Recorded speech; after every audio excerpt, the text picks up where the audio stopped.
Je suis rentré. Oui, j'ai pris la grosse tête depuis la dernière fois. Bon, aujourd'hui on s'attaque aux enfants loups d'Alfred Hitchcock. C'est à l'âge de 25 ans, et sortant d'une fac de droit, que le jeune réalisateur suédois va alors faire une rencontre qui va changer sa... Non, je déconne, j'y connais rien. Bref, pour résumer vulgairement, c'est l'histoire de cette meuf, du nom d'Anna, qui tombe amoureuse d'un mec pendant qu'elle était à la fac. Un scénario complètement tiré par les cheveux. Elle va alors passer du temps avec lui et ils vont finir par sortir ensemble. Wow! Spoiler! C'est alors que le mec décide d'avouer un truc à Anna. Il la fait attendre très exactement 13 secondes pour finalement lui dire... L'attente était si longue, il y a 2 véhicules qui sont passés. C'est franchement con. C'est surtout franchement long. Mais vous me direz, oui, mais c'est pour avoir des scènes contemplatives, admirer le magnifique paysage, voir la beauté du dessin, la beauté de la direction artistique. Alors déjà, en quoi des camions c'est contemplatif? La mécanophilie! En plus, pour apprécier ce que l'on regarde, faudrait déjà que ce qu'on regarde soit beau. Sérieusement, au niveau cara design, j'ai jamais vu aussi moche. Et pourtant, je suis fan de Mob Psycho 100. Bon, revenons-en au fait. C'est alors qu'il décide de lui avouer son secret. C'est le dernier représentant d'une race de loup qui a la particularité de pouvoir passer de la forme de loup à la forme humaine tant qu'il le désire. Après cela, nos deux comparses s'adonnent à la reproduction naturelle. Je précise au passage que notre héroïne vient de se faire défoncer la chatte par un loup humanoïde. J'ai envie de toi, Nicole. Vous en faites ce que vous voulez de cette info, après tout on est en 2020 donc bon. Bref, les deux passèrent des jours heureux, on le remarque grâce à une petite AMV. En fait, si je devais résumer ce passage, je dirais que c'est une série de questions qui s'enchaînent, genre pourquoi le mec est assis comme un clochard par terre alors qu'il y a sa maison juste à côté? Pourquoi l'autre il est pas assis normalement dans son camion, on dirait qu'il est allongé, il a ses pieds qui sortent de la voiture? Et justement, attends une seconde, s'il est allongé comme ça, c'est la tête de qui l'autre là-bas? Et attends une seconde, s'il y a la tête de l'autre là-bas et que lui sa tête elle est pas là, ça veut dire qu'il est en train de... Bon, ils font ce qu'ils veulent entre eux. Mais pourquoi ils font ça pendant le déménagement? Je veux faire l'amour! Remarque, ça explique pourquoi l'autre préfère rester par terre et regarder ailleurs. Ensuite, c'est quoi cette brochette chelou qu'il trempe dans un liquide bizarre? Ça a l'air chelou, mais je sais pas pourquoi, j'ai grave envie de goûter. Ensuite, tu expliques comment il faut tenir la photo du premier coup. Moi j'ai déjà essayé plein de fois et ça marche jamais ce genre de truc. Pourquoi quand le mec apprend que sa meuf est enceinte, il la fait tourner en rond? C'est pas dangereux pour le bébé? Et bah voilà, Madame Bobby, c'est malin ça. D'ailleurs, pourquoi le film nous montre ça? On en a ni le besoin ni l'envie. En plus, elle fait pitié avec sa bassine, on dirait l'épisode 86 de SLG. Puis, pourquoi il lui ramène une dinde? C'est quoi l'intérêt? Puis, pourquoi le mec il sourit quand il voit sa meuf se brûler avec des nouilles? Ça te fait plaisir, sale sadique? C'est rigolo! Et pourquoi il y a encore un camion, sérieusement? Il y a tellement de camions dans ce film, c'est limite un personnage du film. Après ça, ils ont eu 2 enfants, Ame et Yuki, et c'est ainsi que cette famille écoulait des jours heureux, jusqu'à ce que le père décida de partir acheter des cigarettes et de ne jamais revenir. On peut dire que sa méthode est radicale. Donc oui, le père est mort et des éboueurs ont transporté son corps dans un camion ben. Bah niveau respect de la mort d'un personnage, je crois qu'on a vu mieux. Hein. J'ai hâte de voir l'épisode du coroner à ce sujet d'ailleurs.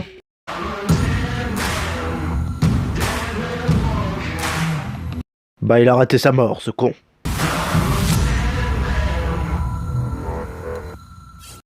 Mention spéciale au mec qui met un parapluie sur la tête d'Anna pendant que cette dernière pleure de désespoir sous la pluie.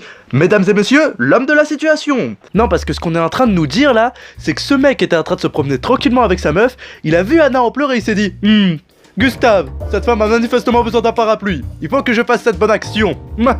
Je suis un homme bon, un gentilhomme. Non, parce que franchement, mec, j'ai qu'une envie là, c'est qu'il t'arrive la même chose que la meuf dans Another. Bref, du coup Anna se retrouve toute seule à devoir s'occuper de 2 enfants surexcités qui peuvent se transformer en loup quand ils veulent. Oui, la mère est badass, oui. Elle mérite le titre de meilleure mère de l'univers, c'est clair. Sauf que le problème, c'est qu'avoir 2 gamins incroyablement casse-couilles et pourri gâtés qui en plus se transforment en loup devient limite ingérable. C'est pourquoi Anna et ses enfants se retrouvent contraints de déménager dans la campagne. Dédicacé à tous ceux qui viennent des petits patelins. Donc Anna achète une maison, enfin ce qu'il en reste à John Arbuckle. Si Yuki profite de sa nouvelle vie à coup de roule 34, Ame quant à lui a l'air de ne pas vouloir vivre ici. Bref, après on voit vite que la plupart des gens qui vivent ici sont des vieux cons. D'ailleurs il y a Thierry Ardisson juste là. Bref, après ça Anna retape sa maison telle une super rénovatrice. D'ailleurs la meuf arrive sans problème à rénover une grande maison plus délabrée que Pompéi, mais n'arrive pas à cultiver un potager. C'est franchement con. Bref, après on a un développement sur le personnage d'Ame qui se sent rejeté parce qu'il est un loup. Puis ensuite nous avons le vieux schnock qui aide Anna à cultiver son potager et même à créer une forme indirecte de commerce. Sacré Ardisson va. D'ailleurs on passera sur le fait qu'en une après-midi la meuf a plus bronzé que ta mère quand elle fait des séances d'UV 7 fois par jour.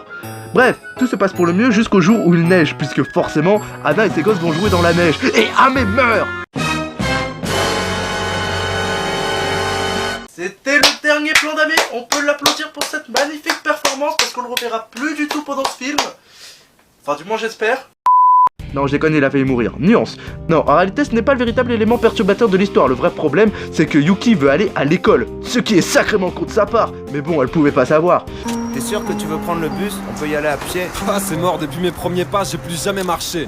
Et du coup, pendant que la petite terrorise tout le monde à l'école, Ame et Anna partirent dans un refuge afin de demander à un loup comment élever ses enfants.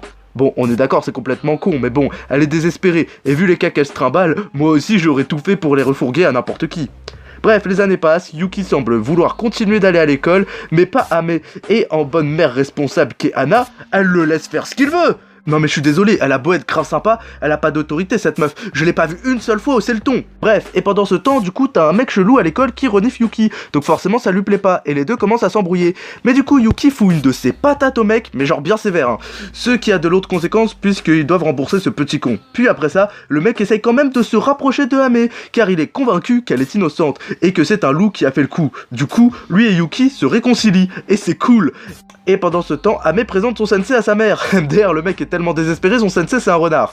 Bref, du coup en rentrant, le mec se permet de sucer son sensei comme c'est pas permis, et dans un élan d'orgueil, il se permet même de dire que son sensei est mieux que l'école. Ce que Yuki n'apprécie pas vraiment.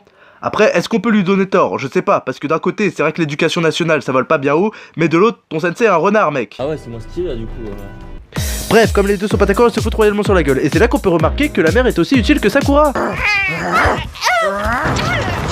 Je me demande si c'est vraiment nécessaire, toute cette violence.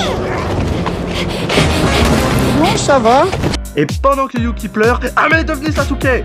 Bref, du coup le mec il se casse sous la pluie et sa mère part à sa poursuite. Pendant ce temps, Yuki se fait chier à l'école. Et vu que son pote slash mec s'est fait abandonner par ses parents, il décide de fuguer. Mais je crois qu'il a pas trop compris le principe. C'est-à-dire que au lieu de se barrer de l'école, son but c'est justement de rester dans l'école. C'est franchement con. Qui voudrait rester à l'école à tenter de se nourrir avec la bouffe dégueulasse de la cantine en se faisant chier dans le froid plutôt que de rentrer chez soi, de jouer à Fortnite comme un gros kikou en mangeant des tacos. Ainsi que Yuki décide de révéler son secret au mec. Puis finalement elle lui dit demain.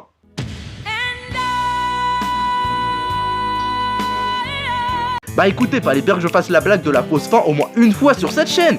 Donc oui, Yuki révèle au mec dont j'ai pas retenu le nom que oui, c'est une louve, et qu'à l'instar de son père, elle a chaud au cul. Non, je rigole, ça c'est moi qui l'ai rajouté. Mais ce qui me tue, c'est sa réaction. Je ne sais pas comment interpréter ce regard. Je vais te goumer. Oh, plutôt bonne en fait. Iron Man il meurt à la fin. Bref, il lui annonce qu'en fait il l'a toujours su et qu'il a conservé son secret pendant toutes ces années. Bref, elle pleure et c'est la joie, et pendant ce temps, Anna...